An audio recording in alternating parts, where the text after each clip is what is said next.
Hey everybody, thank you for coming. This is In Brief with Beau. Today we are going to quickly consider 8 great films you've probably missed, even if you're a cinephile. There's a story we tell ourselves where the most worthy, the best made, the highest achievements are those which are remembered, shared, and popularized. But the truth is that distribution, acclaim, and notoriety can easily become tangled in time and obscured by trends, tastes, budgets, politics, and any number of other confusions. In this video, we are revealing some of the titles that fell from favor or never had the proper limelight. These are movies that ought not to be left out of our understanding or off our watch lists. Each of these titles has been selected from my letterboxed list, 80 worthwhile films you've probably missed. The Last Command, 1927. Director Joseph von Sternberg was one of the great image makers of the glamour-centric style. Often working in melodrama and romance, he specialized in making films that were movingly beautiful and beautifully moving. In The Last Command, he works with Emil Jannings, one of the most skillfully effective actors from the silent era. The story captures a time of transformation in world history, as well as in the life of a proud aristocrat, and ends up being a hard look at Hollywood itself, one of cinema's best movies about movies. My Son, the Hero, 1961. As dark and thoughtful as Westerns come, this movie ought to be near the top of any top list in the genre. Classic Mexican cinema is often missing from consideration in the conversation about great movies. Yet this is no token entry to our list, but a truly masterful work that examines the brutality of violence, the lengths of desire, and the bonds of family. The brooding black and white photography makes an ideal palette for this stark yet lyrical look at life in the lawless West. Thunder Road, 2018. Developed from a cult favorite short film, Thunder Road follows an idiosyncratic policeman reeling from the death of his mother and the dissolution of his marriage.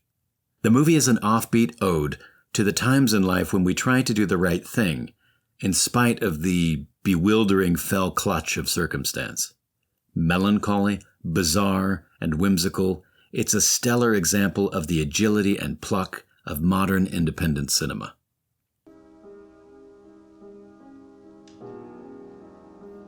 Struysczyk, 1977.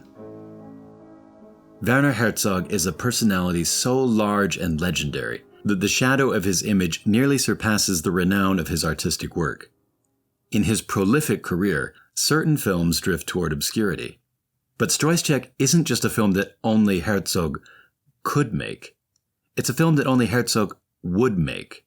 With his signature blurring of the comfortable lines we draw between fiction and reality, in this film, Herzog tells the disarmingly quiet story of a drunken ex-convict, a prostitute, and a fading old man as together they leave their German homeland to make their way in the Midwestern states of America.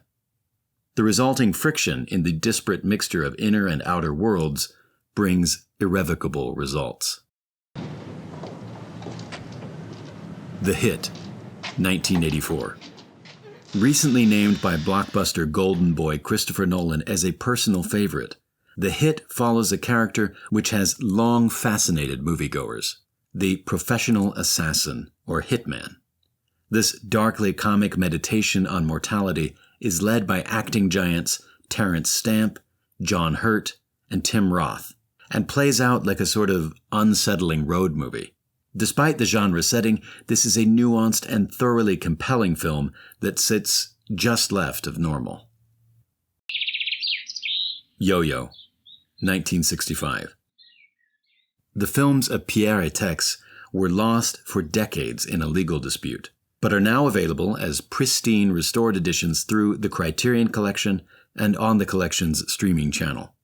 Étaix was an accomplished cinematic clown who made movies that feel like a cocktail of Fellini, Woody Allen, and Buster Keaton. In Yo-Yo, we follow a performance by the director himself as we journey with a surreal circus through the history of film. This is the sort of entertainment that offers a barrage of fantastical images impossible to forget. Écoute, je vais t'expliquer bien gentiment. Tu n'es peut-être pas très au courant de la mode, mais toutes les femmes élégantes portent maintenant des robes du soir courtes. Edward and Caroline, 1951. Parfaitement! Jacques Becker was a rare filmmaker, masterful enough that nearly every one of his films is exemplary of cinema's potential and make easy candidates for this list. But among the forgotten French director's most forgot works is Edward and Caroline. The movie is frivolous, petty, amusing, lovely, embarrassing, and involved, much like the lives we know and live. Elegantly comical and astute, absolutely domestic, exquisitely simple. Just what is masonry? The Man Who Would Be King, 1975. Few films fall squarely into the adventure category, but this is one of them. The deft but macho Hollywood legend John Huston doesn't create a meticulous character study or a heady examination of moral problems. Instead, he uses his venerable sense of craft to direct two of cinema's biggest movie stars, Sean Connery and Michael Caine, on an unapologetic quest as unrepentant scoundrels, seeking riches with no moral compass but their own sense of loyalty to each other. This seminal tale may strike a familiar note, as many stories have been modeled after it, but never told quite so well as in this movie. For SCENEPHILE, this has been Beau. Be sure to see the full list of 80 titles by following the link to Letterboxd.